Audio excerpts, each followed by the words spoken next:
What is up, you guys? The King1337 coming at you here with my tested series. This is going to be for a new game called Castle in the Darkness. As you can see from the intro, this is going to be a new game from Matt Kep, which is the lead artist from The Binding of Isaac Rebirth. He's a really good artist, but this game is actually really well polished. Everything from the visuals down to the audio. I mean, there's nothing about this game that I really don't enjoy. So I'm just going to go through and kind of outline some of the highlights and stuff that I really did like, and then there's a couple things that I didn't. I'm going to outline those as well. So I'm just going to kind of flip through this real quick. But first thing, just check out this audio real quick.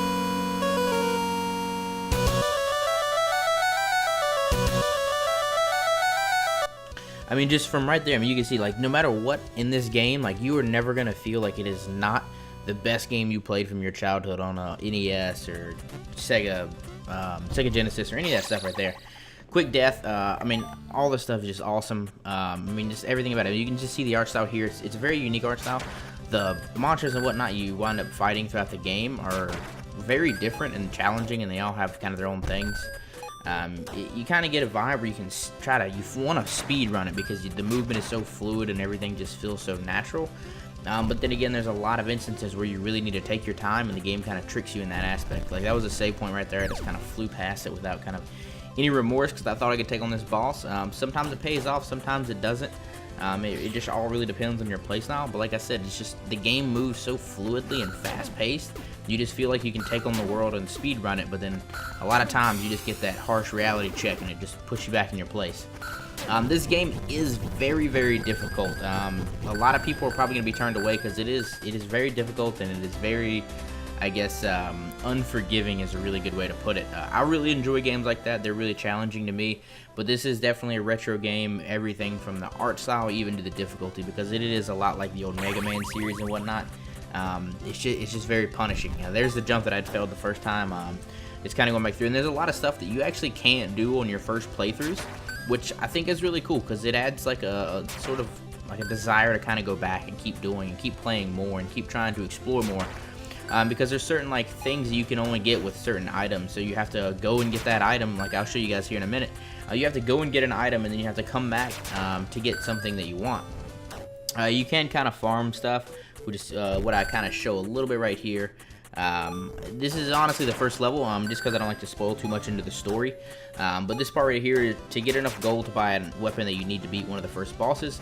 Now, you kind of have to farm here for a little bit, and I'm trying to play really conservatively. But no matter what, these monsters respawn, which you can really exploit and get a ton of gold. I think that they should consider patching it to where you get less gold each time. Like, if you originally get 10 gold for something like this frog, it would diminish down till you only got 1 gold per turn. Because stuff like this kind of is, I'm not going to say cheating, but it's probably just a little bit frowned upon. Because as you see here, I'm just trying to go through and get up to 100 to buy that sword. Take damage, and then there's an inn which you can sleep in, which gives you full hearts. Which is why I keep farming it for a little bit longer than I really needed to.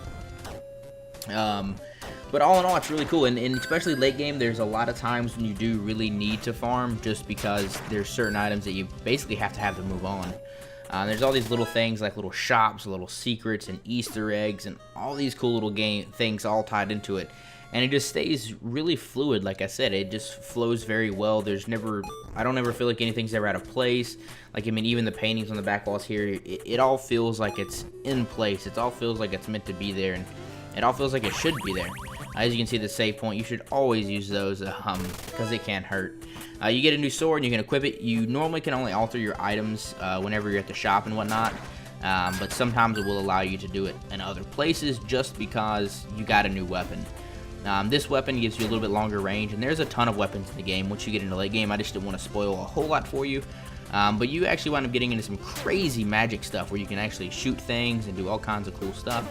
The lady down there, they give you a lot of hints in the game, so she actually told you that this character can only take damage on his head.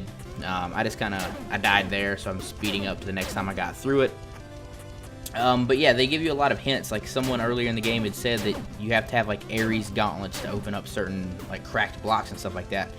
So whenever you get through this guy, you realize that the Ares gauntlets are over there. So then I had traversed all the way back to the original farm, which you see here, running in, grabbing these gauntlets. And a lot of this stuff's really cool.